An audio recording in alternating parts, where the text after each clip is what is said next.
Oke, Assalamualaikum warahmatullahi wabarakatuh. Selamat apa ini? Pagi ya, pagi teman-teman. Ya, pagi ini sesuai dengan rencana kita akan diskusi, kita akan ngobrol-ngobrol sedikit masalah data mining yang nanti studi kasus kita menggunakan Orange ya. Biasanya kita menggunakan dua alternatif, ada Orange dan ada Rapid Miner. Em, ada dua ini ya, ada plus minusnya masing-masing. Tapi tahun lalu kita tidak adakan pelatihan untuk ini, nggak ada workshop untuk ini kan tema untuk data mining nggak ada gitu, tugas tiganya. Jadi lebih baik dimaksimalkan untuk asistensi tugas tiga, gitu, sarannya demikian. Oh ya udah kita asistensi tugas tiga. Nah ini sesuai dengan saran teman-teman kita coba lakukan pengenalan sedikit. Siapa tahu nanti diperlukan dan kalau nanti dirasa apa eh, perlu ada diskusi lanjut, nanti kita bisa langsung diskusi lanjut gitu ya, di asistensi maupun di ini apa eh, di forum ini gitu ya, ataupun di WhatsApp group. Oke, saya kenalkan dulu teman-teman. Apa ya, kenalan apa ya?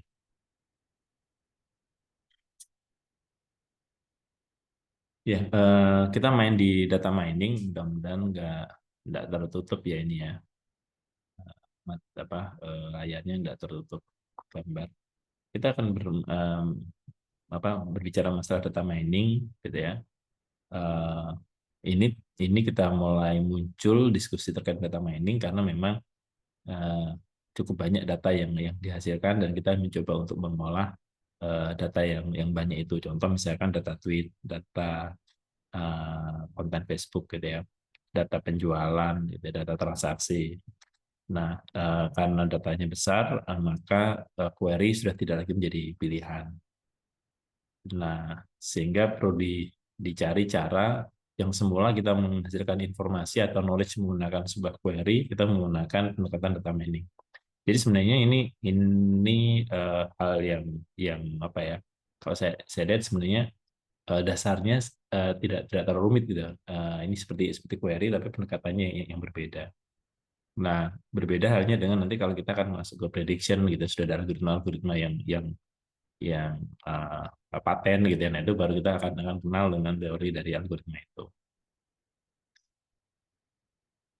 Nah, mengapa pendekatannya ke data mining tadi ya? Karena datanya sudah semakin besar, query sudah tidak menjadi opsi. Nah, ini sekedar mengenalkan teman-teman, sebenarnya bukan benda yang baru. Sejak kita mengenal manajemen information system, itu sudah kenal apa pengolahan database. Nah, sekarang kita sudah mulai mengenal stream data management, cloud data management, kemudian ada data warehouse juga. Nah, akhirnya sekarang mulai dikenal bahwasanya data mining ini adalah pencarian pengetahuan atau ekstraksi pengetahuan yang dilakukan secara otomatis gitu ya. Um, jadi algoritma, lebih tepatnya sih algoritma yang akhirnya mengerjakan secara otomatis. Namun memang algoritma itu eh, apa ya ada cara-cara penggunanya yang memang eh, menjadi kriteria oh, algoritma ini digunakan di masalah ini, di masalah itu algoritma itu yang digunakan. Nah, alternatifnya tadi ada knowledge discovery, ini ada juga knowledge extraction gitu ya. Saya menggunakan pattern analysis di disertasi saya gitu ya. Kemudian information harvesting juga ada, business intelligence gitu ya. Ini alternatif-alternatif lain. Nah, karena tadi sebagai prolog saya kenalkan nanti ke depannya akan berhubungan dengan eh, apa ya, pengetahuan, dan pengetahuan itu biasanya yang dibutuhkan itu adalah current information dan ramalan masa depan, forecasting gitu ya. Nah, kalau current condition itu ya relatif query relatif sudah sudah cukup gitu ya. Misalkan kita membuat pivot data pivot gitu ya. Nah, itu sudah cukup gitu ya. Kita membuat grafik gitu ya, itu sudah cukup. Tapi kalau kita menggunakan ramalan masa depan, nah ini mungkin kita membutuhkan algoritma khusus. Mungkin nanti di sesi ini, bukan mungkin ya pastinya di sesi ini saya tidak membahas mengenai ini ya, apa turn up atau turn in dari algoritma yang sudah ada. Nah ini contohnya, ini saya ambil dari materi teman gitu ya, eh, untuk pengenalan data mining. Ini menggunakan data mining untuk analisis pola pembelian. Ini kemudian di hari Kamis dan di hari Sabtu pembeliannya bagaimana. Nah, jikalau Kamis ini pembeliannya lebih sedikit dari biasanya, nanti di hari Sabtunya seperti apa? Nah, eh, pola-pola itu forecasting semacam begitu yang menjadi alasan kebutuhan untuk data mining. Mungkin nanti teman-teman bisa nambahkan kalau ada yang lain gitu. Tapi sampai sekarang saya masih pikir kalau memang kita membutuhkan data mining untuk menampilkan data saat ini itu terlalu berlebihan gitu ya. Jadi tidak sederhana itu. Terlalu sederhana kalau kita gunakan data mining itu. Jadi memang ada kebutuhan yang lain. Nah, contoh yang lain ini eh, bank melakukan mining transaksi customer untuk identifikasi customer yang mungkin tertarik pada produk baru, kemudian eh, dilihat gitu ya, tujuannya agar terjadi penurunan biaya untuk iklan gitu ya, daripada semua ditawarkan butuh banyak marketing, kita coba cari yang memang benar tertarik saja dari hasil forecasting. Ini yang terkait dengan transportasi juga, ini contoh-contohnya. Nah, kalau kita bicara bicara data mining, sebenarnya di DB-DB besar seperti Oracle, SQL Server, IBM, ini sudah ada kan. Tadi seperti alternatifnya tadi ada Intelligent Miner, ada Business Intelligence gitu ya. Sudah ada gitu ya. Tapi kembali sebenarnya berbayar ya masalah teman-teman ya. Nah, nah, ada yang memang bentuknya independen gitu ya. Memang dia uh, walaupun IBM Intelligent Miner ini independen ya, maksudnya dia tidak uh, bersamaan dengan database-nya IBM, tapi memang dia dirancang untuk ke sana gitu ya. Sementara kalau Oracle dan SQL Server ini memang part of gitu ya, plugin. Nah, kalau dilihat tahapannya nanti yang harus kita lakukan adalah saat kita punya data, kita akan bersihkan datanya, kemudian dari itu setelah dibersihkan kita punya data warehouse, kemudian baru kita bikin kira-kira tugaskan data yang memang relevan untuk diatur atau diproses yang mana, baru kita lakukan mining untuk membuat pattern evaluation. Jadi data yang sudah bersih, gitu ya, data yang sudah terintegrasi itu yang oke, oke. Ya. Ini yang akan disebut sebagai data warehouse dan ini akan diproses. Nah, kalau teman-teman lihat prosesnya juga sekuensial teman-teman ya. Sekuensial ini. Data warehouse memang relatif statis gitu ya. Sangat jarang ini bisa dilihat putus-putus ya. Sangat jarang gitu. Akan muncul lagi kecuali misalkan ada pattern ini memunculkan sebuah field baru atau data baru yang kemudian kita integrasikan data yang sudah ada menjadi data baru di data warehouse. Tapi database utamanya tetap tidak berubah, database transaksionalnya tetap. Nah, ini yang kita proses yang di data warehouse ini, teman-teman. Setiap kali kita menghasilkan sebuah pattern atau menghasilkan knowledge ya ini ya, nah knowledge ini menjadi sebuah data baru, itu di inputnya atau simpannya di data warehouse, bukan di data transaksional. Jadi data transaksional tetap menjadi data yang permanen. Ya. Nah, di latihan ini tentunya kita nggak pakai data transaksional yang ini ya, yang real gitu ya.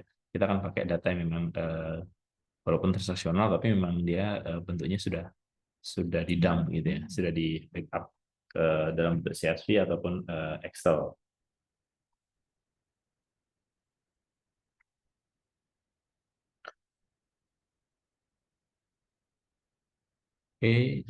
Ini terkait dengan apa prosesnya, teman-teman. eh, Apa dari data gitu ya, preprocessing gitu ya. Ada yang pernah diskusi dengan saya, kita nggak pakai preprocessing Pak gitu. Eh, Data preprocessing itu pasti gitu. Masanya data saya sudah sudah siap, sudah data set yang sudah jadi gitu ya. Nah, itu yang memang harus dipastikan gitu ya. Nah, di saat kita memastikan bahwasanya data set yang kita ambil sudah siap, sudah jadi, nah itu yang disebut dengan data processing gitu ya. Walaupun mungkin data set kita misalnya hasil penelitian kakak kelas atau teman tahun lalu sudah bersih gitu, terus kita tinggal tinggal proses gitu. Nah, itu yang kita harus pastikan, karena tahapan ini nggak mungkin dihilangkan gitu ya. Maksudnya tidak mungkin tidak diceritakan, tidak dilakukan mungkin, tapi tidak mungkin tidak diceritakan pada tulisan teman-teman. Ini bagian yang harus diceritakan gitu. Sebenarnya dari mana, bagaimana melakukan processingnya gitu ya. Sehingga nanti jelas. Kalau perlu memang data mentah dari teman itu seperti apa gitu ya. Atau kalau sumber datanya dari teman yang sudah terpublikasi, diceritakan. Eksplorasi, data mining, dan presentasi atau visualisasi. Nah, kenapa kok Pak Adi nggak main di data mining? Karena ada ini teman-teman.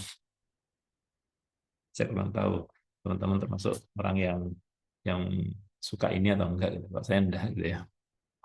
Nah, ini saya agak menghindari itu, tapi ya oke lah, itu kenapa kemarin akhirnya di ini ya di apa PLSM kita diskusinya dengan Mbak Sofi gitu ya. Nah, karena yang ini yang saya coba hindari. Nah, kemudian karena dia seperti ini, maka dia akan ada pengenalan terkait dengan database, terus algoritma machine learning-nya gitu ya. Algoritma yang lain kalau kita melakukan tune up gitu ya, terus pattern recognition-nya, kita juga memerlukan sebentar. Ini kan ini ya sebenarnya apa eh, terkadang kan pattern ini bukan ini teman-teman, bukan bukan gambar ya, jangan dianalisa dari gambar, tapi pattern itu terkait dengan pola data. Oke, sebentar, kayaknya saya udah record ya teman-teman ya. Oke, tapi teman-teman mau record sendiri. Udah Diko. Oke, oke. Sip, sip. Nah, terkait dengan algoritma, eh,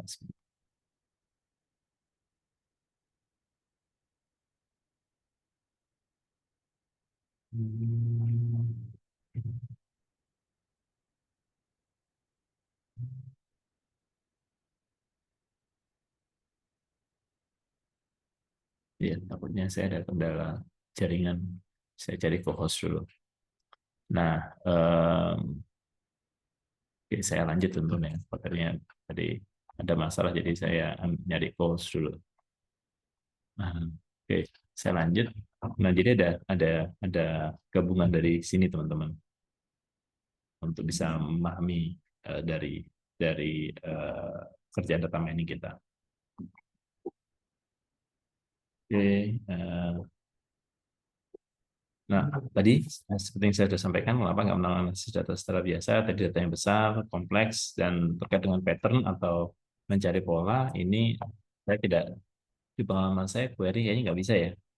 Eh, Tidak bisa sederhana itu gitu ya. Jadi ada butuh banyak eh, hal yang dilakukan kalau kita menggunakan query SQL dalam rangka melakukan ini ya, forecasting gitu ya.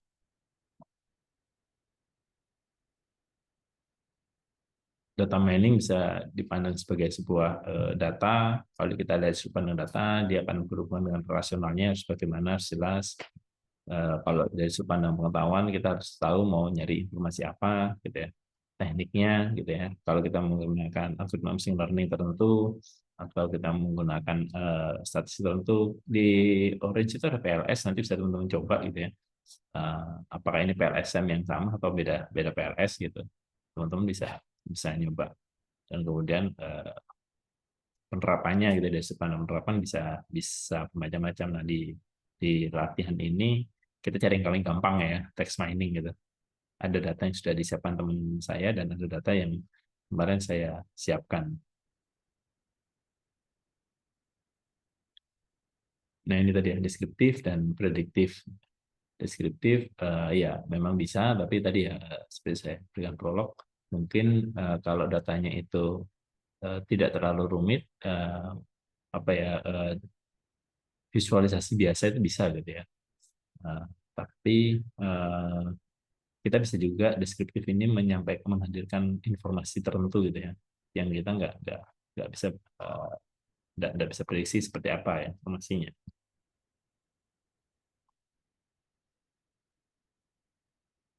Uh, ini database tadi saya skip dulu. Nah ini uh, saat ini kalau nggak salah saya ngambil dari salah satu jurnal nih yang di bawah ini ya, buku, sorry maaf, dari buku yang masih memang bukunya dari 2009. Saya belum nemu publikasi yang terbaru yang mengkategorikan gitu ya, mana yang eh, top 10 gitu ya, atau top 5 gitu. Tapi kalau membanding-bandingkan dua atau tiga ya, jadi saya dalam langkah ini tidak melakukan literatur review teman-teman. Jadi eh, saya cuma ambil salah satu paper. Nah, kita akan coba nanti dengan naik bias gitu ya. Dan mungkin nanti kalau kita pakai ada SVM, kita coba SVM gitu ya. Eh, RF RF itu masuk di KNN ya teman-teman ya. Masalah di KNN RF gitu. Nanti kita juga bisa coba RF kalau nanti kita terkait dengan mau uji coba RF. Nah, sebenarnya kalau kita ngomong masalah orange, ini kenapa saya tetap mengusulkan orange walaupun diminta Prof Dana rapid manner dong gitu ya, rapid manner gitu ya. Sebenarnya karena orange ini yang paling banyak dokumentasinya gitu ya, dan gratis gitu. Bahkan orange-nya sendiri memberikan gitu ya. Saya coba hentikan di sini. Sebentar, ini ada. Oke, silakan. Saya tadi udah ngerekam di Vlog kalau masalah, tapi membuat teman-teman rekam. Oke. Mm, mm, mm. Tadi saya mau apa? Oh ya, mau share ini, lupa saya mau share apa. Hmm. Nah ini teman-teman ya. Ini kan example-nya sudah cukup banyak gitu. Tahapan-tahapannya juga sudah ada gitu ya. Dan eh, apa eh, cukup cukup lengkap gitu. Teman-teman mau mau mau mau apa gitu. Bahkan di YouTube-nya pun ada beberapa YouTube yang memang resmi dari Orange yang memang memberikan contoh. Itu sih teman-teman sekilas dulu terkait dengan eh, Orange. Nanti baru setelah ini kita masuk ke aplikasinya yang mungkin lebih sederhana lagi gitu ya. Bagi teman-teman yang baru gabung tadi prolog di awal, saya info kita mungkin nggak sampai terlalu lama, jam 10 gitu.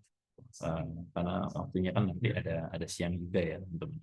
Nanti kalau memang teman-teman setelah diendapkan ada yang perlu didiskusikan lebih intens terkait dengan algoritma tertentu, yang baru. Karena sebagai prolog juga eh, tadi ya saya sampaikan di awal, sebenarnya saya tidak tidak secara khusus mengerjakan ini sehari-hari, menggunakan ini sehari-hari gitu ya. Jadi ini berdasarkan pengalaman saya menggunakan Orange di tahun 2019, dan terakhir itu 2021. Mbak Sofi 2023 Mbak Sofi ya? Apa ya masuknya? Iya, masuk di Pemdas. Iya, Iya. 2023. Iya, berarti 2022 itu. 2022 itu ada Orange, 2021 enggak, 2021 saya masuk. Enggak ada juga, saya enggak diajarin Orange, saya enggak diajarin Track Miner, saya enggak diajarin data mining. Jadi 2021 enggak ada materi untuk data mining, 2022 ada, 2023 kita enggak ada, nah 2024 ini ada. Iya, jadi ada patternnya ya malahnya. Ada tidak ada.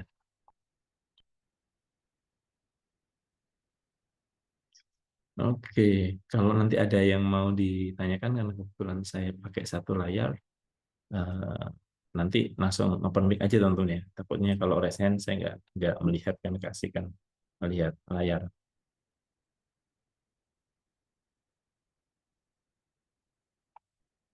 Baik, saya coba share.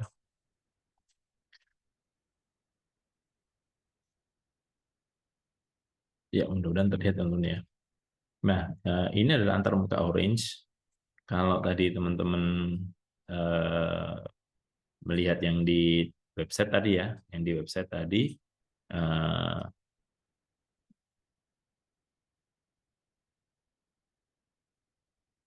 coba. Kalau di screen saya khawatirnya hitam-hitamnya kelihatan sih ya, mengganggu sekali. Kalau di sini ada di download ini teman-teman ya. Nanti bisa di download di sini, installernya ada yang portable. Kalau teman-teman sudah punya, tapi kalau teman-teman nggak tahu Miniconda apaan, install aja semua teman-teman.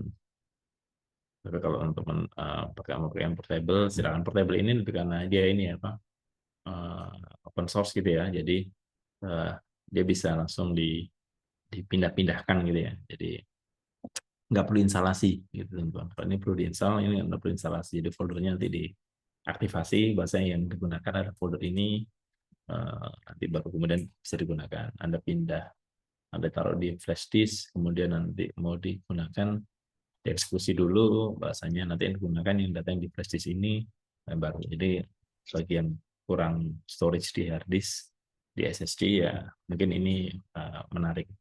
Tapi kalau enggak ya di standalone aja cukup. Ini juga macOS ada cukup banyak. Terus bagaimana dengan teman-teman yang lain? Uh, ya kalau yang lain ya teman-teman menggunakan ini ya, platform yang lain menggunakan ini ya. Tapi kayaknya nggak ada ya, nggak ada yang pakai Ubuntu ya, nggak ada yang pakai Linux kan. Oke, nah, ini mungkin bisa pakai yang ini. Nah, sementara kalau tadi latihannya ada di exercise, teman-teman. Sorry, example, di example ini. Nanti example ini bisa dilihat. Menarik sekali kok. Bahkan ini bisa di download ininya, apa, filenya. Contoh nanti saya download yang ini ya, teman-teman. Saya download yang ini, misalkan saya taruh di ini yang semalam saya buat. Saya tadi pagi saya siapkan. Nah, kita sudah siap. Nanti kita lihat, kita tinggal open. Jadi relatif lebih lebih mudah teman-teman menurut saya ya. Ada cukup banyak yang tinggal diunduh ini apa uh, projectnya. Ada yang sudah pernah bermain dengan data mining sebelumnya? Raise hand aja kalau misalnya belum bisa open cam atau open mic. Karena sih Pak, cuman udah lama juga Pak. Oh iya, berarti kita senasib Mas. Padahal saya mau minta Mas yang ngajarin. Oke, senasib kita. Iya ya, oke. Baik baik. Oke, kita lanjut teman-teman.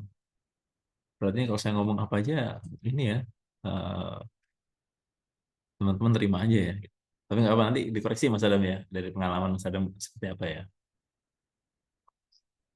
Nah, di Orange ini ada berapa widget teman-teman. Di sini dia nyebutnya widget gitu ya di sini.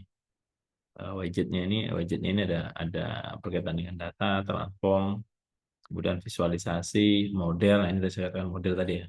Model atau algoritmanya yang ada, terus evaluasinya, supervised learning-nya ada gitu ya. Ada PCA, terus ada juga uh, PCA ini bagus untuk kalau teman-teman mencoba untuk membangun ini ya, membangun uh, apa model, terus ada juga PLS gitu ya, apakah PLS-nya sama gitu ya dengan yang ada gitu ya, dengan regression gitu ya, di sini ada multivariate data analysis gitu ya. Nanti mungkin kita bisa lihat gitu. Kalau misalkan ini secara sederhana akan mencukupi kebutuhan untuk melakukan analisis PLSM, mungkin nggak perlu langganan PLSM ya yang berapa 4 juta yang kemarin nih masalah ya. PLSM berapa ya lisensinya setahun 4 juta nggak salah atau 5 juta Sementara ini kan free gitu ya. Dan di example tadi ada untuk PLS ada example-nya. Tapi belum pernah saya explore teman-teman karena baru terpikir semalam waktu nyiapkan itu. Kemarin siang waktu saya nyiapkan baru terpikir, oh iya menarik juga kalau bisa gitu. Nah, awalnya dasar-dasarnya seperti ini aja teman-teman. Ya, ada file gitu ya. Bisa juga filenya yang ini gitu ya. Terserah teman-teman. Bedanya apa? Yang sini pun sebenarnya bisa, nggak ada masalah. Ya, ini mau diberikan CSV juga pun bisa, nggak ada masalah. Jadi apa? Terkadang ada CSV yang nggak bisa di-load di file, kita menggunakan khusus CSV yang di sini. Dan kemudian kalau bentuknya dari SQL table atau .SQL gitu, ya dari sini. Tapi kembali, yang di sini pun sebenarnya bisa. Cuma enggak apa, kadang ada bentuk DAM yang beda gitu ya. Nah, kemudian saya ambil yang di sini dulu, ini saya hapus. Misalkan saya pakai data yang disiapkan oleh ChatGPT, ada juga data baru sebentar. Tadi ada data baru masalah. Net speech. Oh, oke. Nah, ini yang saya pakai ChatGPT untuk pelatihan ini. Saya minta ChatGPT siapin dataset gitu ya, sebagai alternatif. Kalau teman-teman sebenarnya menyiapkan punya dataset yang lain, saya coba siapkan dataset dulu teman-teman ya.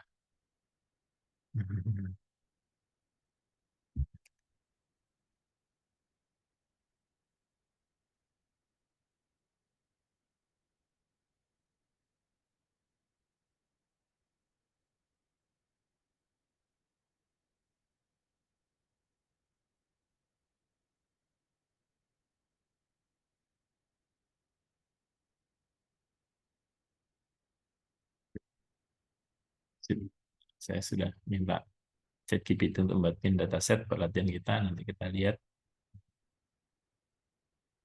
seberapa. Nah, saat ini kalau kita sudah siap datanya seperti ini datanya tinggal dipilih ya. Kan datanya sudah pernah di-load, jadi dia tinggal dipilih.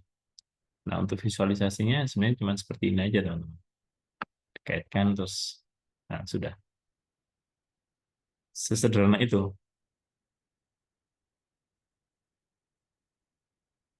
Demikian juga misalkan sudah siap belum? Ya, belum. Ya, belum. Demikian juga misalkan teman-teman ingin melakukan pemilihan melakukan transpose gitu ya. Kaitkan aja transpose. Nah, tinggal diatur gitu ya. Sebentar, ini ada errornya.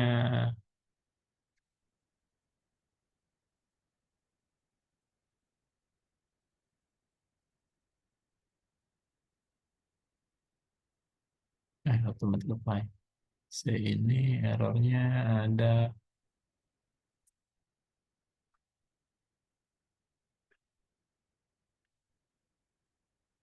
di harga ya. Berarti untuk transpose. Nah, kalau misalnya teman-teman merasa ada yang error, tapi ini bisa bisa diatur di sini ya sebenarnya teman-teman. Nah, ini tadi kan terkait dengan ini berarti kan ada yang kurang ya teman-teman ya. Nah, ini yang saya sampaikan tadi ada pre-processing tadi teman-teman. Ini yang saya sampaikan pre-processing tadi. Nah, ini bisa berkaitan dengan jadi kita olah datanya secara kolom atau kita olah secara baris untuk bisa masuk ke tahap berikutnya di transpose. Ini kan muncul errornya ya. Nah, sudah ada, oh ya sudah.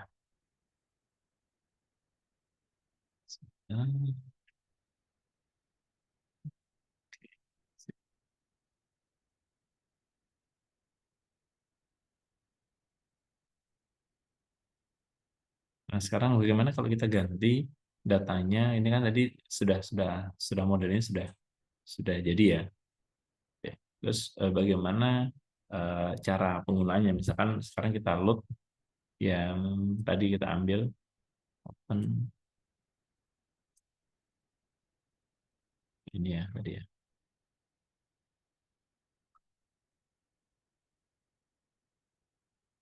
Bisa kan?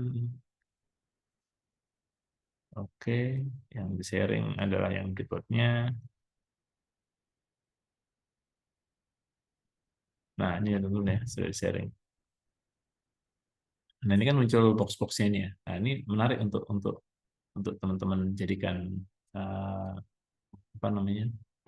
Jadikan eh, untuk pembelajaran gitu ya. Ini misalnya kita ambil data contohnya misalkan iris yang di load di sini sudah ada.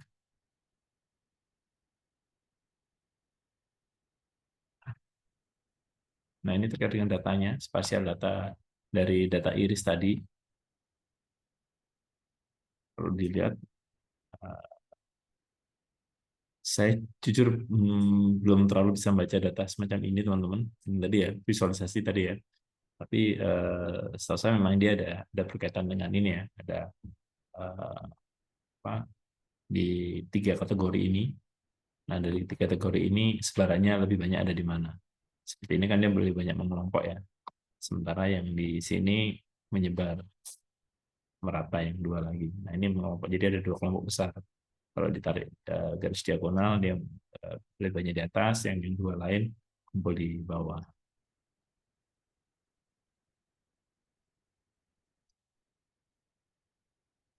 Nah, ini bisa kita pilih subsetnya.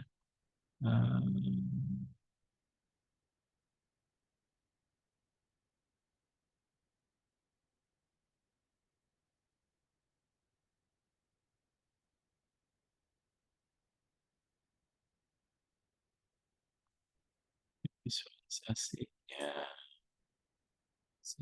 bisa dipilih sebenarnya sebentar.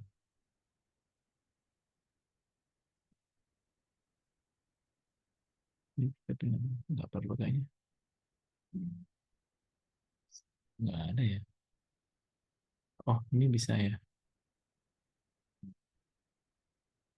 Datanya nggak keluar ya. Oke, sebentar teman-teman. Saya load data baru. Harusnya iris keluar.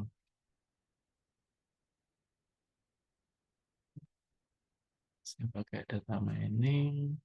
Ini tadi penjual minimarket, datanya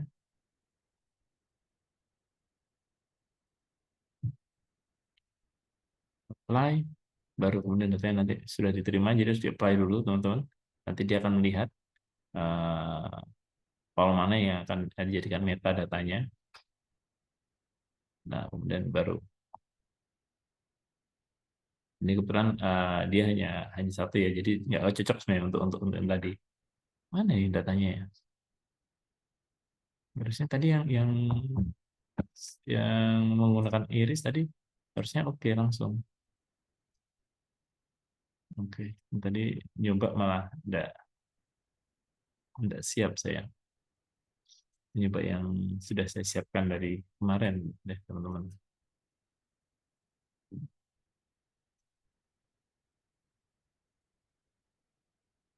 Tutup dulu.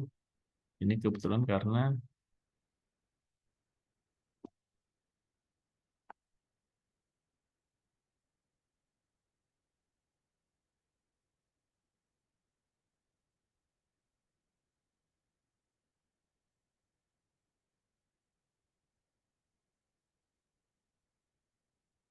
ini saya ngaco aja teman-teman. Mudah-mudahan sesuai dengan yang pernah dilihat Mas Adam. Nanti kalau nggak pusing misalnya. Nah, ini saya siapkan sebuah file yang kemudian nanti saya pilih kolomnya, kolom yang mana yang mau saya jadikan ini target itu. Ini dari sekian banyak kolom yang ada, kolom mana mau saya jadikan target untuk di prediksi.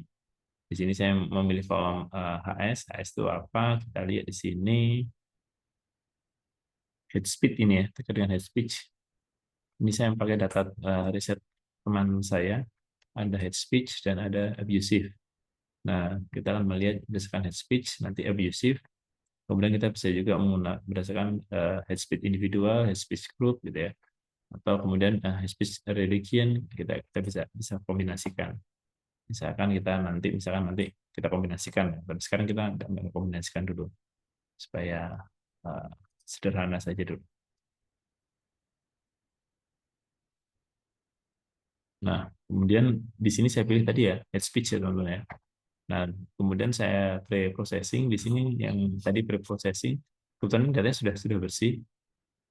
Saya bisa dipilih yang mana teman-teman, mau dia pilih yang relevan atau mau yang klik 2 kali aja ya, random gitu ya.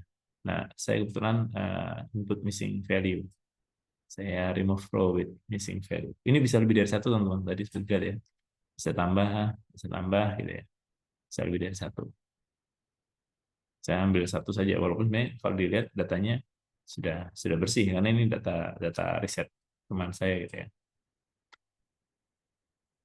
tidak ada data yang kosong gitu, yang kolomnya kosong nggak ada.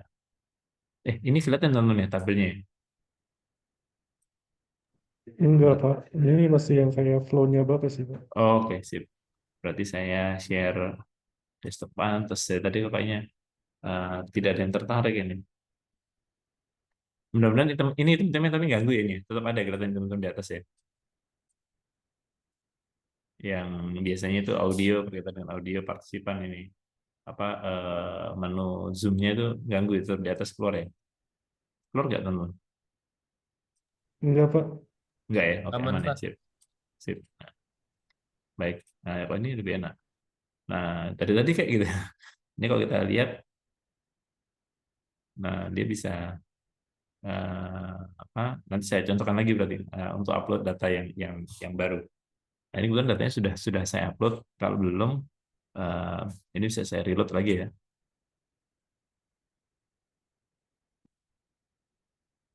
Nah, kalau sudah di-upload, ini contohnya ini kita reload kan berarti sudah kita cek ulang ya, baru kita apply. Selanjutnya baru kita tutup. Nah, di sini saya coba tentukan. Ini saya siapkan 2 teman-teman, tapi abusive oke, akan jadi ngaruh gitu ya. Saya taruh di sini supaya dia pengaruh, tapi yang akan kita prediksi adalah head speech berdasarkan dari meta tweetnya. Jadi metadatanya di tweet, targetnya adalah head speech, kemudian feature yang lainnya ini teman-teman. Nah, kemudian saya lakukan pre-processing. Tadi saya lakukan penghapusan nilai yang kosong pada baris, dan kemudian saya lakukan data sampling. Nah, saran teman-teman, mau yang mana nih untuk dari sekian banyak data tadi yang akan dijadikan untuk training. Jadi, mesin ini perlu di-training gitu kan. Nah, dari data tadi berarti yang saya pakai untuk training 75%, tapi 25% untuk prediksi.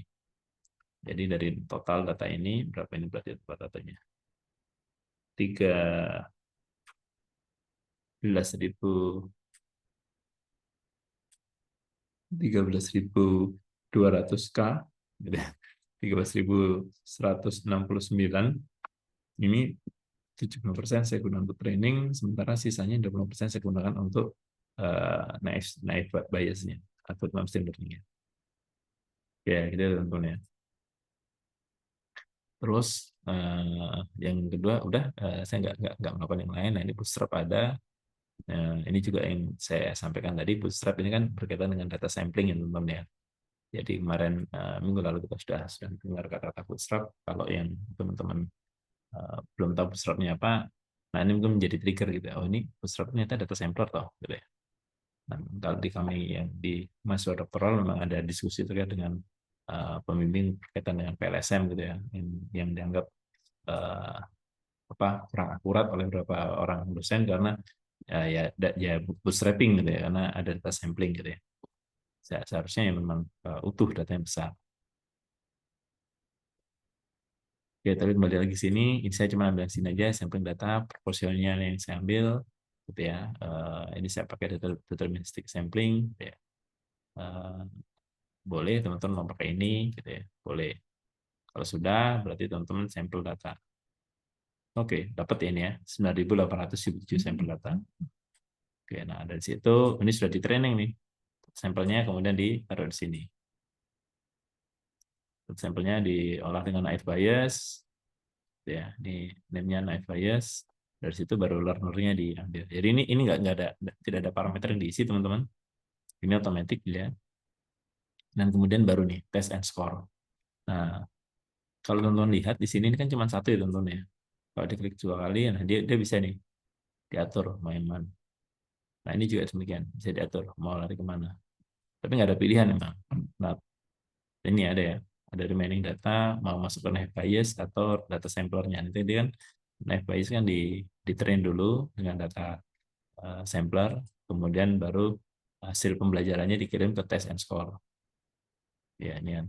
Nah, dia learner-nya dikirim ke test and score. Nah, test and score ini yang akan kemudian memproses. Sorry, maaf. Nah, ini teman-teman. Data sampelnya dia masukkan ke data, terus main datanya untuk digunakan untuk tes. Learner sudah ada, preprocessing sudah ada, jadi nggak perlu.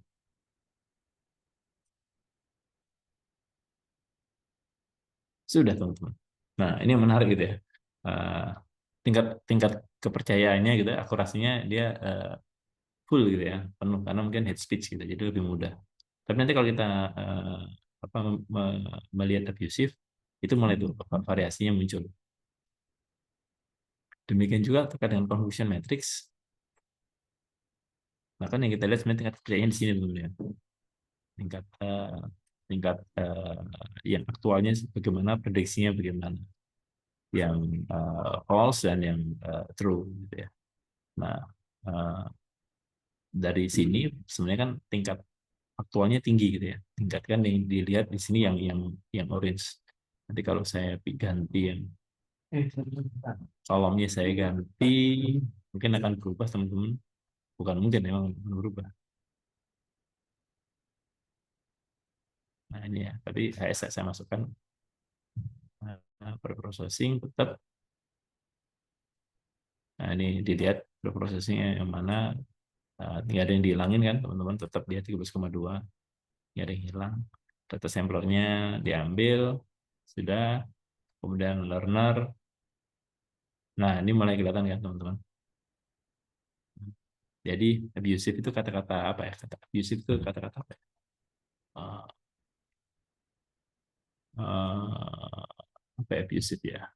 Melecehkan gitu. Itu kan memang memang kadang-kadang sarkas gitu, itu agak susah gitu ya.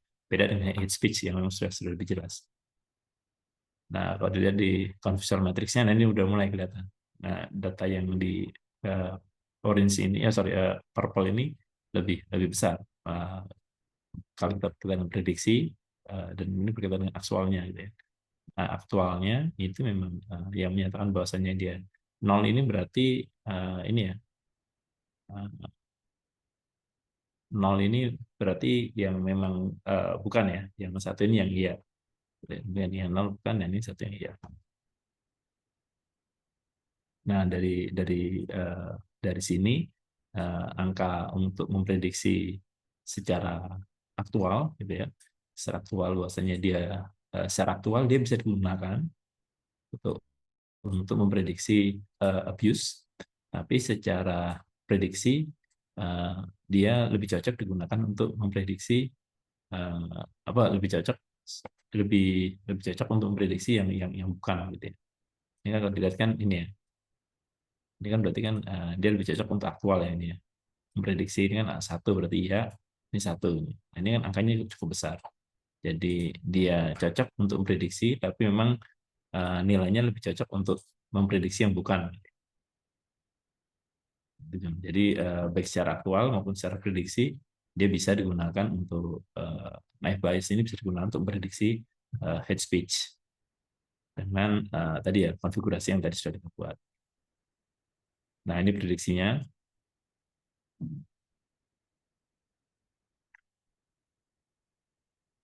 Dia nyatakan sebagai abusive gitu ya. Kita ambil contohnya saja beberapa. Ya, user, nah hasilnya bagi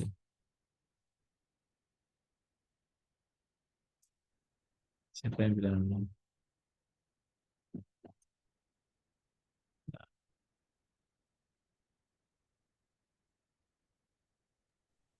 izin Pak, saya potong Pak.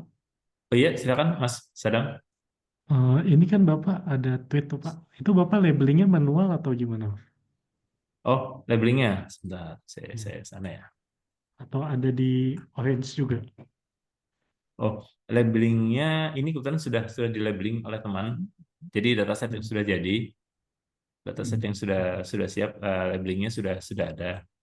Nah, kalau di awal di Orange itu untuk labeling ada kalau nggak salah Mas. Orange itu labelingnya,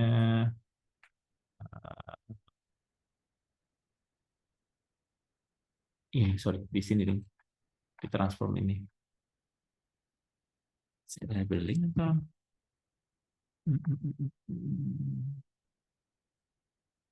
Sebentar, saya ingat dulu Mas. Kemarin saya sudah nyoba untuk labelingnya, tapi yang ini memang di labeling oleh teman. Kemudian yang lain ini di labeling oleh ini ya, di labeling oleh apa namanya? eh Orange. Chat Atau ada GPT. algoritmanya gitu? Oh, Oh, iya. Saya kebetulan pakai data yang sudah siap untuk digunakan. sudah siap. Iya, gitu Sebenarnya Mas saya mau Adam. nanya juga sih Pak, Ahmad, konsep Mm-mm. text mining ini. Kan dia berarti kan nanti kan kayak tadi kalau misalkan saya lihat di dataset Bapak itu satu tweet itu dijadikan satu kolom ya Pak ya? Mm-mm. Berarti nanti kalau di otak saya kan fiturnya cuma satu ya Pak? Tweet Yang ini ya. di data Bapak. Iya. Iya, Sebenarnya kan yang bakal kepake cuma yang tweet itu aja kan Pak? iya. Metadatanya yang ini, benar. Oh, Dan dia sudah dilabel sebagai head speech, enggak, bukan head speech gitu ya. iya. Eh, dilabel sudah dilabel di sini. Eh, sama ini sih Pak, paling nanya Pak. Kan kalau misalkan kita kan sebenarnya harusnya merujuk ke satu paper ya Pak ya? Mm. Mungkin ini saya kalau misalkan saya nih nyoba pakai model klasifikasi yang lain atau model clustering lain, terus saya coba-coba metodenya, saya ngambil yang paling akurasinya yang paling besar, itu boleh nggak sih Pak? Atau saya tetap harus berdasarkan paper rujukan? Maksudnya gimana Mas? Algoritmanya dicari? Iya, jadi saya kan kalau misalkan di sini kan, ini saya baru tahu juga sih Pak, ternyata bisa drag and drop. Setahu saya dulu zaman Iya. saya kuliah di 2017, saya masih ngoding sih Pak. Nah, kalau Oke. di sini kan sebenarnya kita bisa pakai semua model classifier atau clustering ya Pak ya. Mm-mm. Terus nanti kita lihat deh akurasinya yang paling besar yang mana. Mm-mm. Nah, Ya, betul. kalau misalkan saya kan karena text mining ini biasanya akurasinya kecil ya Pak ya. Iya, Nggak betul. setinggi itulah. Karena kalau misalkan angka kan statistik pasti ada ya Pak ya. Pasti tinggi ya Pak ya. Terus kalau misalkan saya nanti klasifiernya saya ganti-ganti Pak. Jadi nanti saya ngambil, kan pertama pasti saya ngebuat dulu. Nah, nulisnya itu berdasarkan hasil klasifier yang paling tinggi. Nggak Mm. berdasarkan paper rujukan. Itu boleh nggak sih Pak? Kalau terkait dengan tulisan, kalau kamu mencoba misalkan di sini gitu kan, kemudian kalau sekedar ini ya, yang kolomnya ini, sorry. Nah, ini kan tadi aku main di ini ya, ini di abusive ya. Terus di sini aku pakai HS. Sorry, processingnya satu. Sorry. Maksud kamu gini kan? Mau nyoba-nyoba nambahin yang lain gitu kan? Iya, jadi nanti klasifiernya ada banyak KNF-based. Misalkan saya pakai Iya, KNN atau pakai neural networks gitu-gitu sih. iya, ya bisa. Nanti kamu masukin sini gitu ya. Kebetulan kalau ini kan dia inputnya cuma satu ya. Nanti eh di misalkan saya data sampling. Nah, ini yang sayangnya memang dia saking sedikitnya tidak bisa ini ya. Saya masih belum menemukan bagaimana kalau misalnya saya mau apa, melihat Ngambil berapa tuh? memprediksi menggunakan dua dua buah Hmm. ini ya apa field ya. Nah, itu saya belum belum bisa nih. Saya bisa abusive, kemudian saya masukkan AS gitu. Bisa ya ternyata ya. Bisa. Dari kemarin nggak jalan. Nah, ini Mas nanya malah baru bisa nih saya. Berarti nanti kelasnya kan ada dua ya berarti. Iya, betul. Aspis. Nah itu kalau untuk nyoba-nyoba ininya nggak ada masalah sih Mas. Hmm. Tapi kalau nyoba-nyoba ini ya nggak bisa. Oh, tetap harus berdasarkan paper ya, Pak ya? Iya, tapi kalau ini mau coba-coba, oh ternyata lebih akurat memprediksi menggunakan hate speech dari religion gitu ya. Nah itu ya memang memang tujuannya di situ memang Siap, Pak. gitu. Nah tadi harusnya pakai dari misalnya notation harusnya ada notation ya. Notation itu harusnya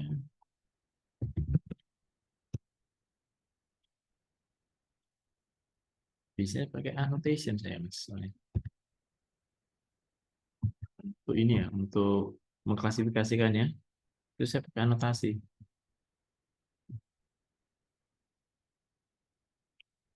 Terus saya coba cari data dulu Mas. Dulu saya pakai anotasi ini sini. Notasi buat apa ya, Pak ya? Anotasi untuk ini, untuk clustering. Oh, tapi saya kayaknya klasifikasi sih, Pak. Iya, klasifikasi. Oh, ada yang klasifikasi? Selesai. Klasifik, klasifier. Enggak ada. Tadi kayaknya Bapak udah dapat ya, Pak, kayaknya neural network. Ini metodenya atau apanya sih, Pak? Processing. Untuk ini, kamu tadi apa labeling tadi ya? Oh, labeling. Oh iya. Iya. Selesai labeling itu pakai annotation. Terus saya cari tahu dulu deh, Mas. Saya dulu pakai annotation, terus dia muncul ini ya, apa clustering gitu ya, kelompok. Dia kelompokan ini, dia kelompokan ini mirip kayak tadi ya, mirip dengan tadi scatter plot ini ya. Nah, mirip seperti ini dia. Dan ini pengelompokannya semacam gini gitu. Dengan apa eh, pengelompokan dari hasil ini ya, apa dari abusive-nya gitu. Nah, tapi kalau pengelompokan manualnya tadi ya, misalkan dari data saya ambil contoh misalkan data kalau hate speech agak susah ya, memang harus diklasifikasi manual ya. Ya, ya. Ya itu yang saya lupa Mas untuk nyiapkan ya, klasifikasi karena kemarin kalau misalkan kita pakai data saya anggap aja saya kemarin nyiapkan data penjualan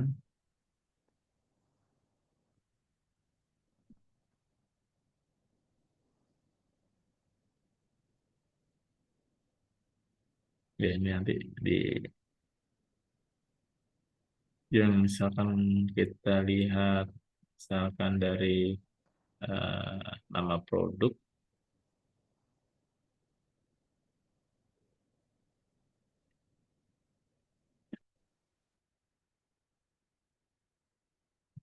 status nggak ada masalah sampling data ini dapat error.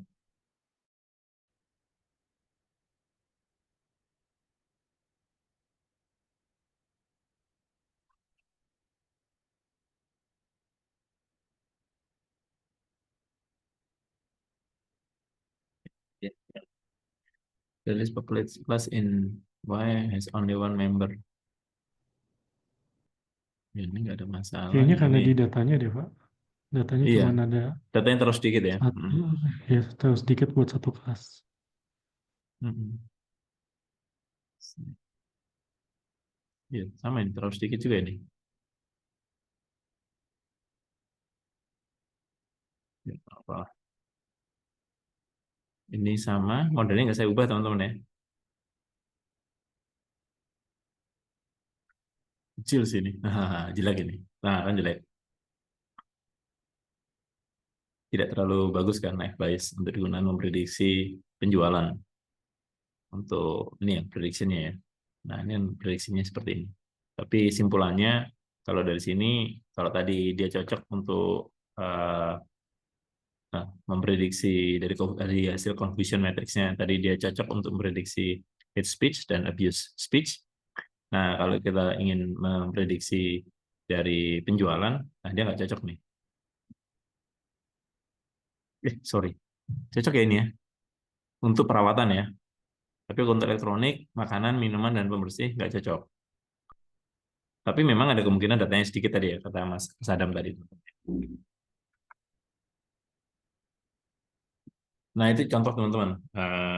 Apa dari eh, penggunaan data mining. Sebenarnya memang lebih lebih sederhana Mas Adam ya, kalau dari pengalaman dari Mas Adam cerita lebih sederhana ini daripada pengalaman saya pakai pakai Google Colabs gitu ya. Itu lebih lebih rumit coding pakai Python-nya. Tapi juga memungkinkan sih kalau mau coding pakai Python, silakan aja Mas Adam kalau mau coding pakai Python. Enggak apa.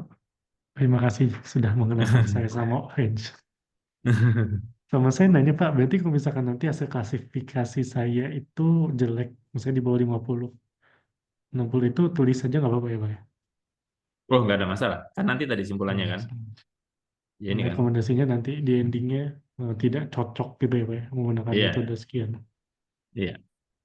Mungkin ya nanti tinggal dilihat ya bahasanya ya. Tidak cocok atau kemudian ditulis tingkat tingkat apa Akurasi. akurasinya gitu ya, tingkat akurasinya kurang atau tingkat akurasinya sekian persen gitu. Itu sih. Kalau dari sini kan dia kecil nih ya, nggak sampai sampai setengah ini, terlalu kecil ini connect biasnya, tingkat akurasinya.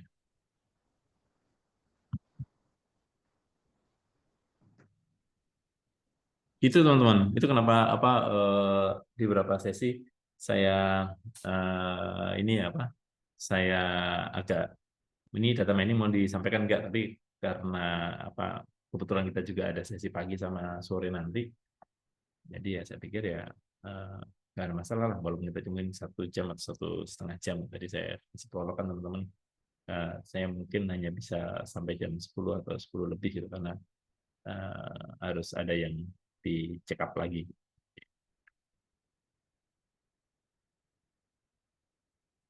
Tapi selain Mas Adam, ada yang tugas tiganya akan ambil data mining? Atau Mas Adam nggak malah? Siapa yang mengambil data mining? Tugas tiganya. Ini Mas Reki sama Mbak Yulia, tapi nggak tahu sih jadi atau enggak Pak. Mas Franky, Mbak Yuli ya? Mbak siapa? Mbak Yuli Mas sama? Mbak Riki Yulia. sama saya, Pak. Cuman izin, Pak, mungkin lebih ke sentimen analisnya sih. Tapi iya sih, data mining juga. Mau pakai apa Mbak rencananya? Pengolahnya. Ini masih sambil nyari paper rujukan utamanya sih, Pak. Jadi kalau untuk metode klasifikasinya masih research sih, Pak. Kalau ini toolsnya pakai Google Colabs atau pakai RapidMiner Nah, atau kalau uh, kebetulan kemarin baru kepikiran pakai Google Colabs, Pak. Cuman tadi pas melihat yang disampaikan oleh Pak Adi tentang Orange, sepertinya bisa juga ya Pak menggunakan Orange untuk sentimen analis ya. bisa. Ini tadi sentiment analysis Iya. pakai itu.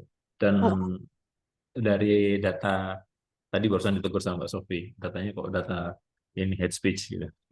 iya Pak. Saya tadi kayak, oh kayaknya mau explore Orange juga sih Pak nanti untuk sentimen Ya, analisnya gitu.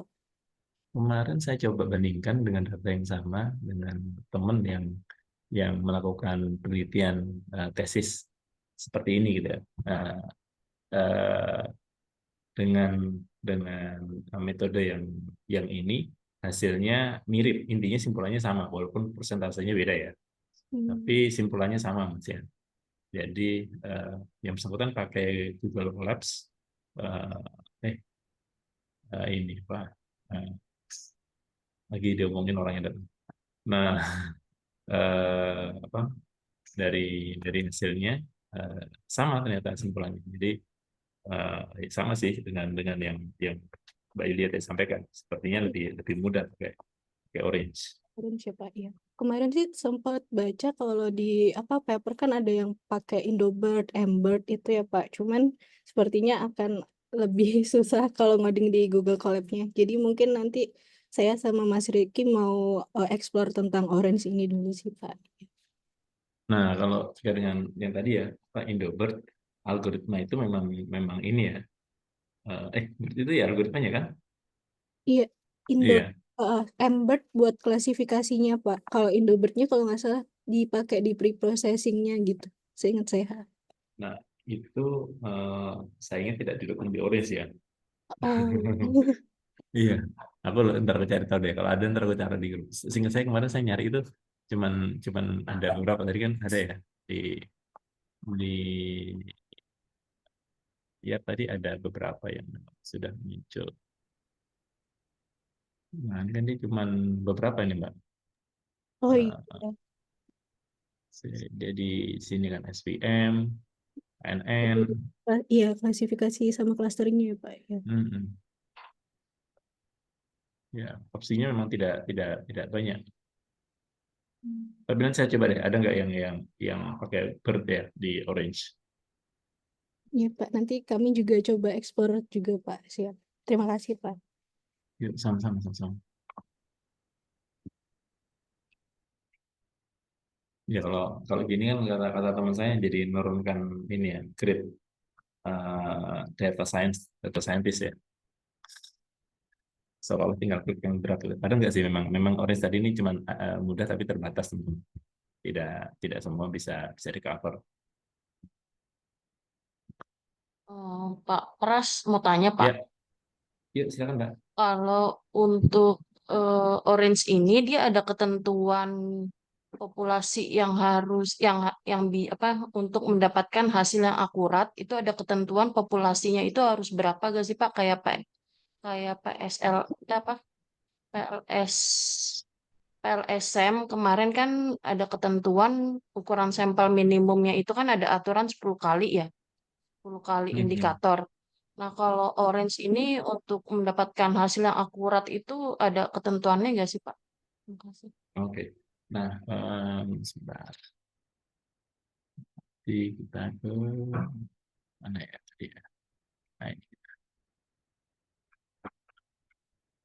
Yang ada ketentuan minimal datanya itu yang ini, Mbak. Nah, Orange itu kan semacam alat bantu ya. Kalau kita ngomong berarti dia kayak semacam Microsoft Office gitu ya, Microsoft Word. Apakah bisa bikin tabel di Microsoft Word? Ya bisa. Apakah bisa ngetik di Microsoft Word? Ya bisa. Jadi Orange itu toolsnya, algoritmanya yang punya syarat minimum. Orange-nya nggak punya syarat minimum, algoritma yang punya syarat minimum. Tapi setahu saya algoritma ini nggak ada syarat minimum gitu. Maksudnya kita punya tingkat kepercayaan tinggi gitu dengan teori sampling yang ada gitu. Jadi algoritmanya tidak kunci, teori statistik yang kunci gitu Mbak April ya. Jadi ada syarat minimumnya ada berdasarkan teori statistik untuk berlaku untuk semua algoritma. Jadi itu mengacu pada teori sampling statistik, bukan mengacu di algoritma, bukan mengacu di Orange. Nanti pakai RapidMiner, pakai Google Colabs sama saja hasilnya. Harus memenuhi standar minimum sampling yang ada. Itu Mbak. Oh, oke Pak. Soalnya kan tadi saya lihat kalau di Orange ini dia kalau milih naif bias itu kan udah kayak semacam kelok gitu nggak bisa diotak-atik lagi kan ya. Hmm, hmm. Nah, jadi itu kalau masalah yang ada ketentuan aturan yang kayak PLSM itu udah otomatis ya udah trusted aja gitu ya Iya, terhadap sistem Orange ini. iya, betul. Betul, betul, betul, betul, Mbak. Nah, tapi tadi yang Mbak sampaikan, sebentar,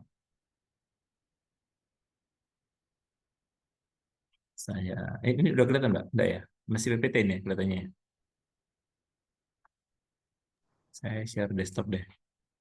Tapi ini sebenarnya berlaku di semua sih Mbak. Kalau Mbak ganti KNN juga akan sama sih. Nah, ini KNN ini juga nggak ada opsi gitu, sama aja. Secara algoritma ada sih memang.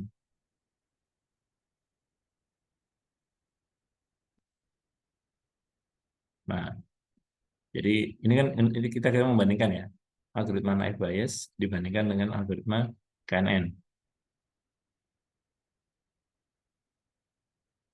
gitu. Mbak Aurel ya. Jadi secara default algoritma ya tidak berubah kan algoritma ya cuman codingan seperti itu. Jadi Beda dengan yang ini yang ada pilihan apa ya ini ya contoh ya pilihan samplingnya gitu ya itu sudah diatur. Ini memang enggak. Di KNN juga enggak ada kan, ini bisa.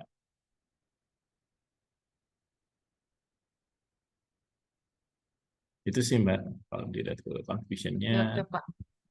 kalau dilihat dari hasil tes score-nya, kayaknya lebih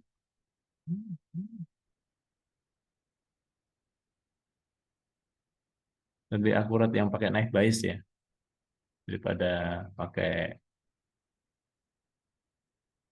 ya. Tapi untuk prediksinya, walaupun tingkat akurasinya tidak terlalu tinggi, namun dia bisa digunakan untuk memprediksi beberapa elektronik bisa, pembersih bisa, perawatan bisa. Sementara tadi kalau kita menggunakan knife bias, ini hanya berjalan baik di perawatan.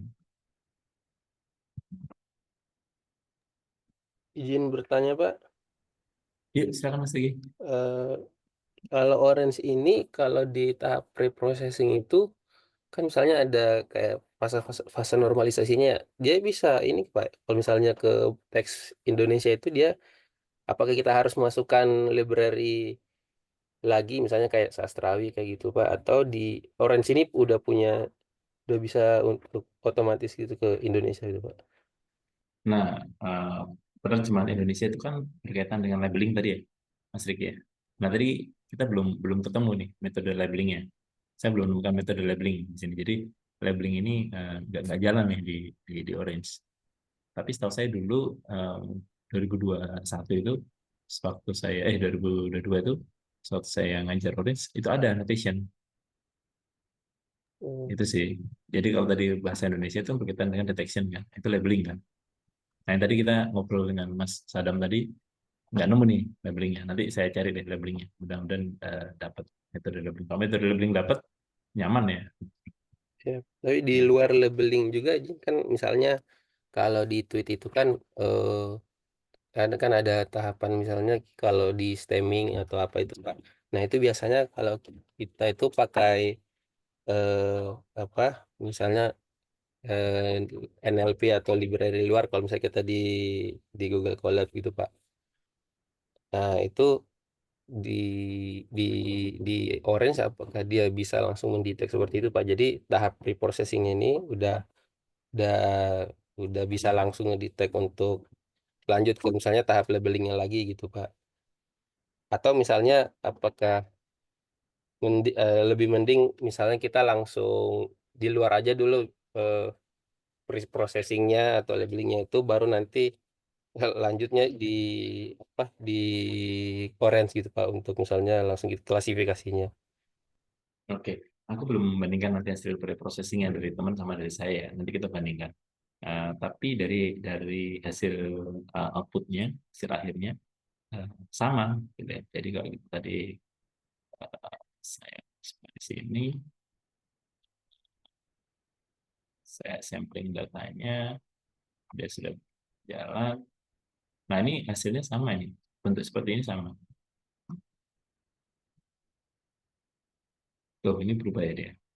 Sorry, ini kita abusive.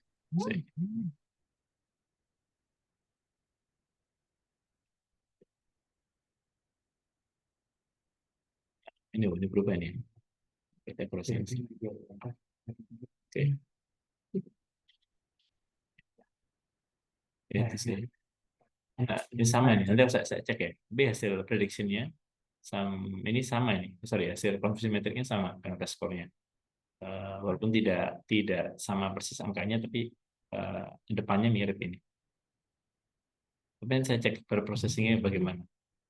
Dari ini ya, berarti ini kan lolos semua ya dari hasil processingnya. Dan saya coba deh nanti deh data mice, depan.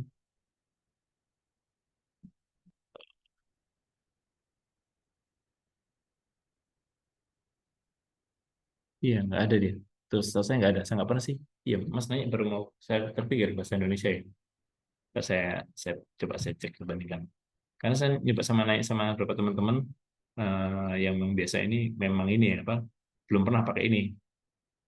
Jadi mereka lebih prefer pakai Google Colabs ya. Jadi agak susah nyari orang yang tahu ini Siap, untuk siap. di-sharekan dengan teman-teman. Baik, Pak. Terima kasih, Pak.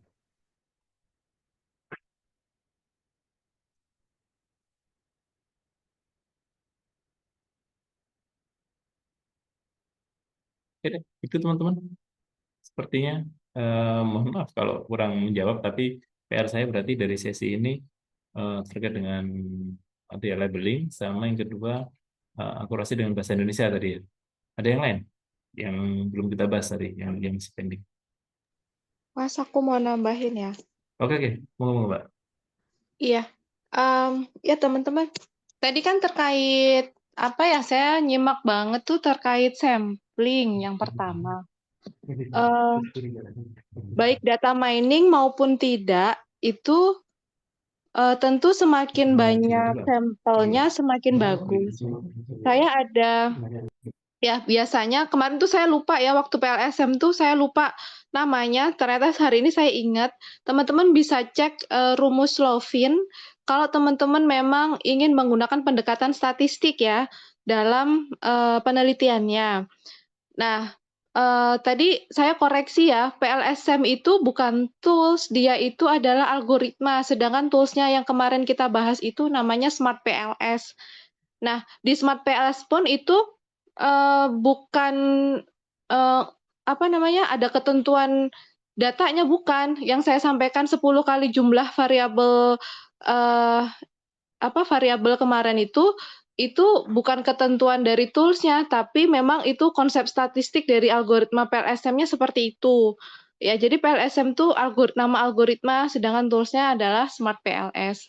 Nah, kemudian terkait dengan data mining, secara konseptual ya data mining itu kan datanya itu harus banyak ya, atau kita sebut sebagai data yang historical.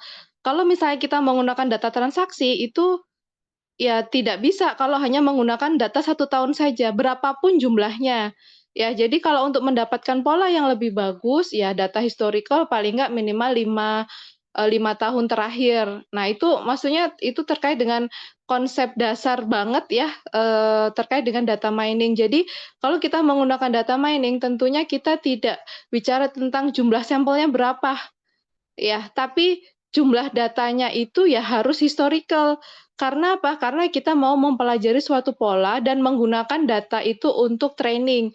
Kalau di trainingnya sedikit, ya ilmunya ya sedikit, sehingga nilai atau hasil yang kita dapatkan juga akurasinya kurang.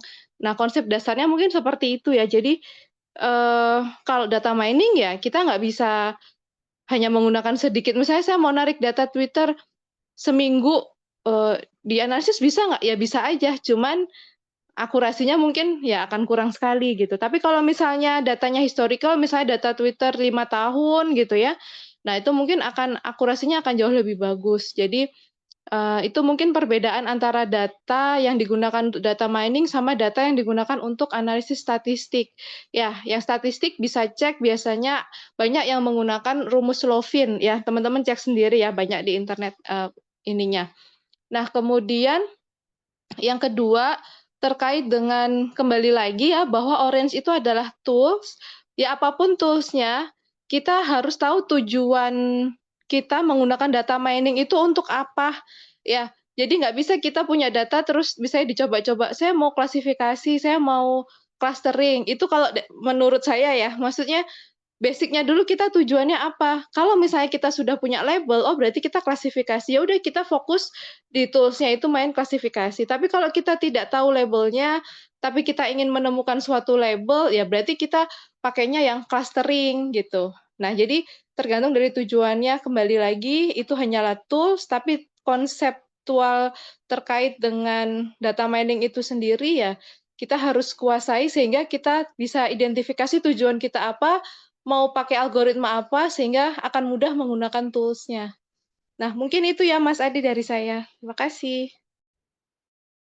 Makasih Mbak Sofi. Iya, banyak nama dari Mbak Sofi. Makasih. Kalau ada yang kurang, ada yang salah tadi dari penyampaian saya, sudah dikoreksi dari Mbak Sofi tadi ya, teman-teman. Thank you Mbak Sofi. Bagaimana teman-teman? Ada yang mau tanyakan lagi? Jangan nanya tugas 3 dulu, nanti aja. Oke, kalau memang nggak ada yang tanyakan itu teman-teman nanti saya tanya, saya follow up terkait dengan 2 hal tadi ya, yang memang apakah memang se-powerful itu, apakah bisa tadi ya labelingnya, ataukah memang harus dijalankan clustering dulu untuk dapat labelnya, baru kemudian kita main di prediction-nya. Oke, itu saja sih dari sesi pagi ini teman-teman. Mudah-mudahan memberi gambaran sedikit dan terkait dengan data mining, toolsnya menggunakan Orange. Kalau memang ada yang memang tertarik untuk lebih lanjut, dengan senang hati nanti saya bisa linkkan teman-teman dengan teman-teman di lab information retrieval gitu ya. Koordinator labnya kebetulan saya kenal gitu, nanti saya tinggal linkkan, Anda bisa join. Mereka itu kumpul setiap hari Rabu, masalah Rabu pagi. Enggak, silakan, kan kebetulan ini pagi kecuali Mas Yoga ya, ini kan kebetulan pagi kosong semua ini. Nah, silakan saja nanti kalau mau join di hari Rabu pagi itu Pak Prof IB dan tim itu kumpul di lab di Depok. Monggo nanti saya linkkan, bisa permisi untuk join. Itu saja saya rasa. Terima kasih. Terakhir sesi kedua, sesi foto ya biasanya. Oke.